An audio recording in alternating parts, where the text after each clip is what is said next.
Hello students, welcome to my YouTube channel. I'm your English teacher. Today we are going to read another lesson from your English course book. This is the last chapter of your English course book, chapter number 16, the golden arrow. Let's have a moment to ponder. Robin Hood is an outlaw. He is wanted by the Sheriff of Nottingham, designed a wanted poster for Robin Hood. So you have to draw or design a poster for Robin Hood as an outlaw, as a wanted person. So you have to do this. Did you know in the Mahabharata there are two archers, Karna and Eklavya, who are considered greater than Arjuna? Do you think we should always do the right thing even if it hurts someone? Discuss.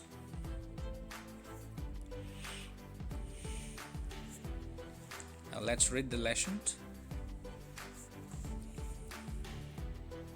From that ponder, we can at least assume that Robin Hood is a character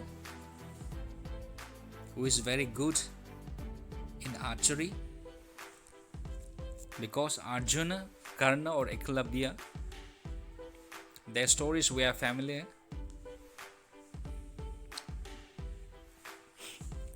With archery skills. Now let's read the legend and find out. Robin Hood was the best archer in all the land. Even the king had heard of his wonderful marksmanship, and even though he knew him an outlaw, he had an admiring and almost kindly feeling for this bold outlaw who shot so marvelously well. But the greedy lords and the churchmen who oppressed the people hated Robin Hood. The Sheriff of Nottingham hated him most of all, and wished above all things to hang him on the gallows. Here, archer means a person who shoots with bow and arrows. Marksmanship, skill in shooting.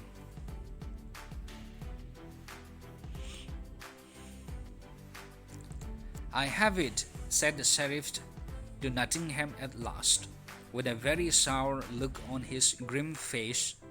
I will catch him by craft. I will proclaim a great archery festival and get all the best archers in England to come here to shoot. I will offer for the best prize an arrow of beaten gold that will be sure to fetch Robin Hood and his man here, and then I will catch them and hang them. Do you think the sheriff will succeed in his plan? Now Robin Hood and his men did come to the archery contest, but they did not come in the suits of Lincoln green that they wore as men of the forest. Each man dressed himself up to seem somebody else. Some appeared as barefoot friars, some as traveling tinkers or tradesmen, some as beggars, and some as rustic peasants. Robin Hood was the hardest to recognize of all. He went dressed from top to toe in tattered scarlet, ruggedest beggar that ever been seen in Nottingham. The sheriff was looking everywhere with cruel glances for Robin Hood, and very cross he was that he did not see Robin there. But Robin was there, though the sheriff did not see him.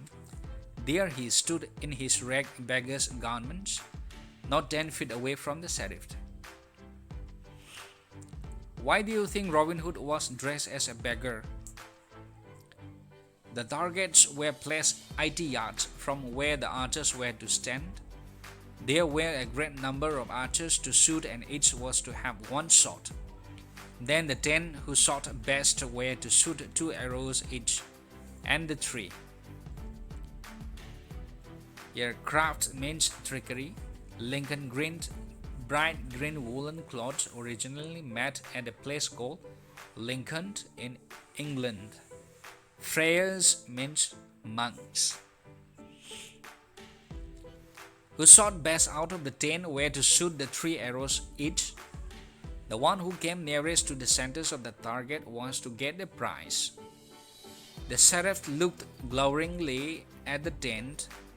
I was sure that Robin Hood would be among them, he said to the man at arms at his side. Could any of these 10 be Robin Hood in disguise? No, answered the man at arms. 6 of these I know well. They are the best archers in England. There is Gil O the red-capped, Dickon Crookshank, Adam O the Dale, William O Lashley, Hubert O Clouds, and Swinton O Hertford. Of the 4 best, besides, one is too tall and one is too short, and one not broad-shouldered enough to be Robin Hood. There remains only this ragged beggar, and his hair and beard are much too dark to be Robin Hood's. And besides, he is blind in one eye. Robin Hood is safe in Sherwood Forest. Do you think Robin Hood will get caught? The 10 made wonderful shots. Not one arrow fell to come within the circles that surrounded the center. But when the 3 shot, it was more wonderful still. Gil O the red-cap's first arrow struck only a finger's breadth from the center, and his second was nearer still, but the beggar's arrow struck in the very center. The prize of the golden arrow belonged to the tattered beggar, but the sheriff's face was very sour as he gave it to him. He tried to induce him to enter his service, promising great salary. You are the best archer I have ever seen, he said. You shoot even better than that coward Robin Hood, who dared not show his face here today. Will you join my service? No, I will not, answered the scarlet-clad stranger, and then the sheriff looked at him. Gloweringly means with an angry look on one's face. Induce, convince. Here is the picture of the archery contest held by the sheriff as the host.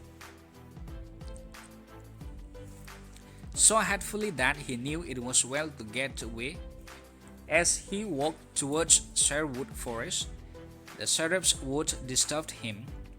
I cannot bear to have even my enemy think that I am a coward, he said to Little John. I wish there was a way to tell the sheriff that it was Robin Hood that won his golden arrow.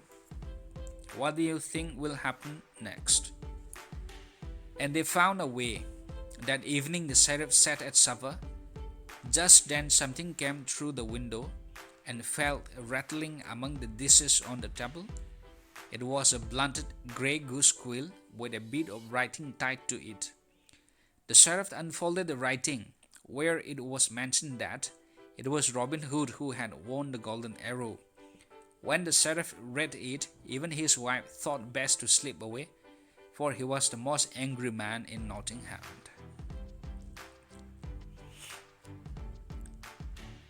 Prepare. Enact the story in the form of a play. Use props like bow and arrow, goose quill, and decide the lines that each of the characters needs to say. You can change the ending and make Robin Hood more daring by showing him attempting to reveal his identity at the competition itself. You can try this at home. Practice comprehension. Write T for true and F for false. The king admired Robin Hood's archery skills. The sheriff wanted to hang Robin Hood at the gallows. The sheriff was very happy to see the beggar win the contest. Everyone recognized Robin Hood as the beggar. Robin Hood hated being called a coward. These are very easy. Students should try this. after reading the story once again? Answer these questions with reference to the context. I was sure that Robin Hood would be among them, he said to the man at arms at his side. Could any of these 10 be Robin Hood in disguise?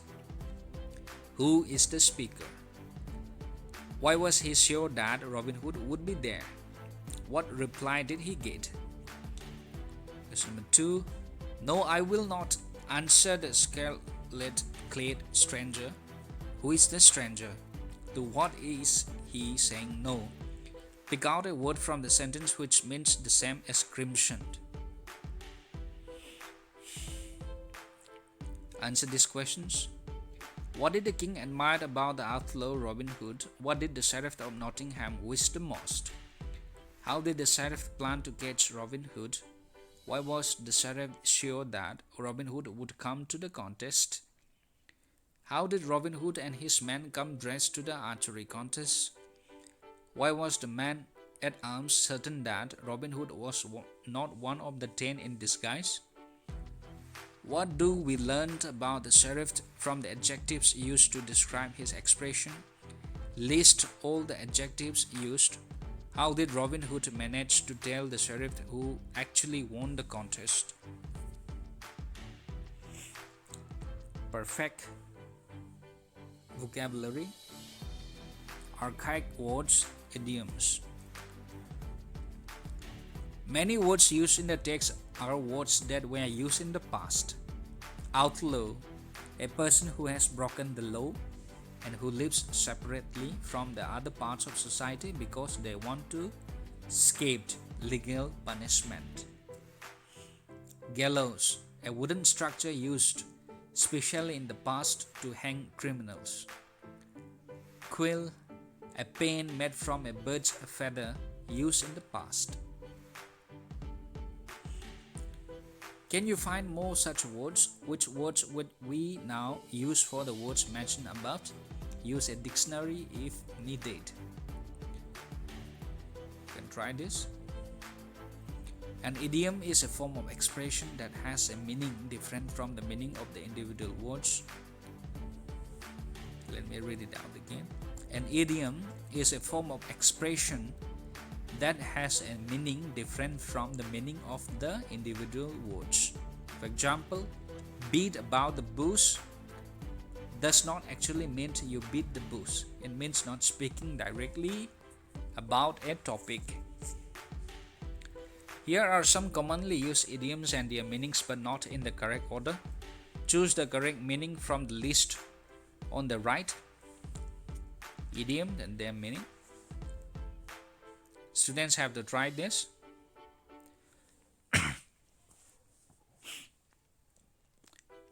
To break the ice. A bad egg. To build castle in the air. Couch potato. To give the game away. To beat around the bush. It's repeated again. Beat around the bush. Here in the meaning column. To spoil a great secret or surprise. To spoil a secret or surprise. A lazy person. To make people relax with each other. To discuss a matter without coming to the point. A worthless person. To daydreamed.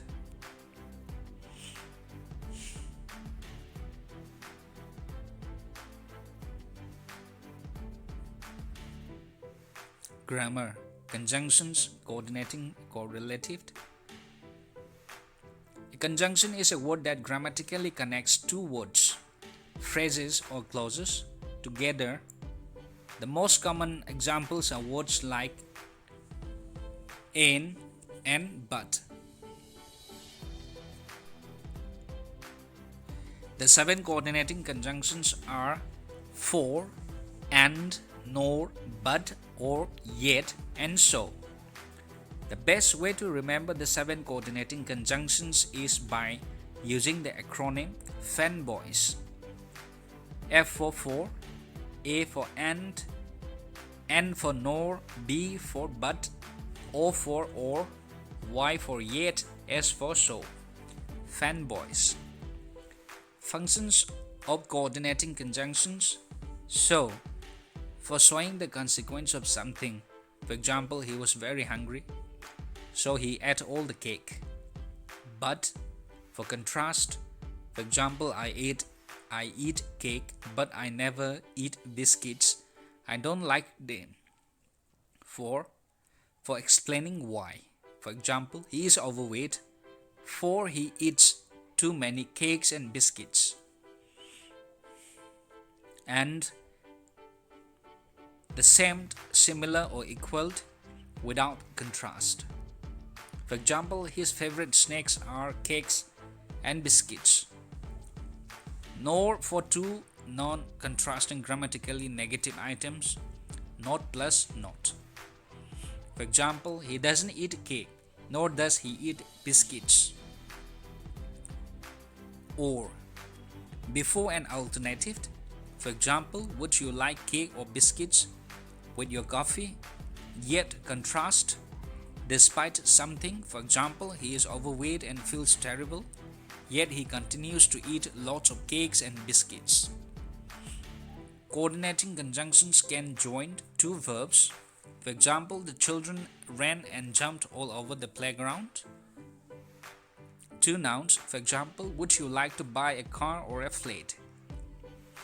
Two adjectives, for example, the old fort seemed grand yet mysterious. Two adverbs, for example, slowly but surely, the turtle finished the race.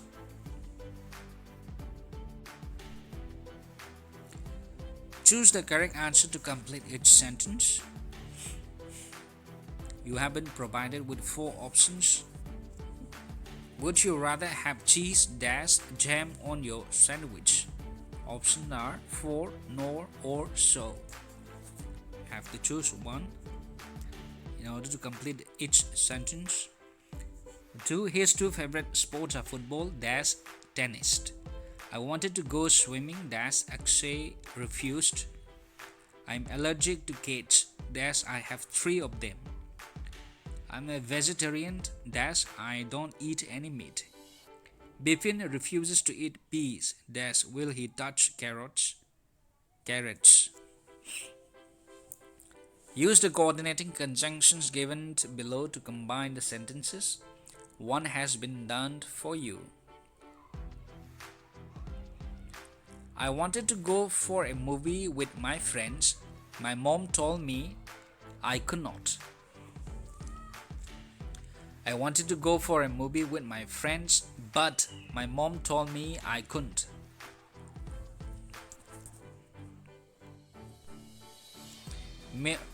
Mariam didn't finish her essay. Full stop. She did finish her maths homework. Number 3. Juhi bought her mom a sweater. Her mother loved it. 4. I'm going to the beach. I worry about sunburn. Samir ate all the biscuit. He asked for more. You can take a cruise to Greece. You can travel to Iceland. Tushar didn't have enough money to buy a pizza. He bought a burger. He could not go to the show. She did not have enough money. Another type of conjunction is the correlative conjunction. These are words that are always used in pair. These are both and, not only, but also, either or, neither nor, whether or. For example, both Tia and Anya are my daughters. He bought not only some books but also some pencils. We will go either to the park or to the library. Neither Tina nor Tanmay attended the annual day ceremony. I do not know whether I should go abroad or not. Now combine the following pairs of sentences with appropriate correlative conjunctions. She wants to buy a pencil. She wants to buy a pen. The farmer bought the cows. The farmer bought the goats. The lion is dangerous. The tiger is dangerous. My brother has not packed the bag. My brother has not packed the lunch box. Shuhani is my classmate. Shomya is my classmate. Performed writing. Descriptive paragraphs. Write a paragraph on the archery test from Robin Hood's story, describing it in detail. You can use the information given in the story along with your own imagination. You have to try this. All the exercises are to be done by the students firsthand.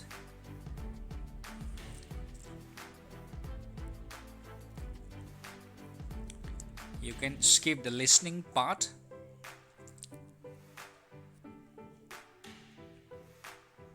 Speaking. Narrate any incident where you did something wrong in order to help someone. You have to do this in English. You can collect an audience. You can choose your audience, like your siblings, your brother, sister, maybe your parents, and in front of them you have to narrate any incident where you did something wrong in order to help someone.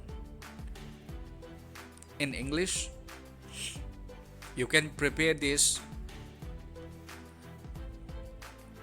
in a note to help you recollect the points while narrating the incident.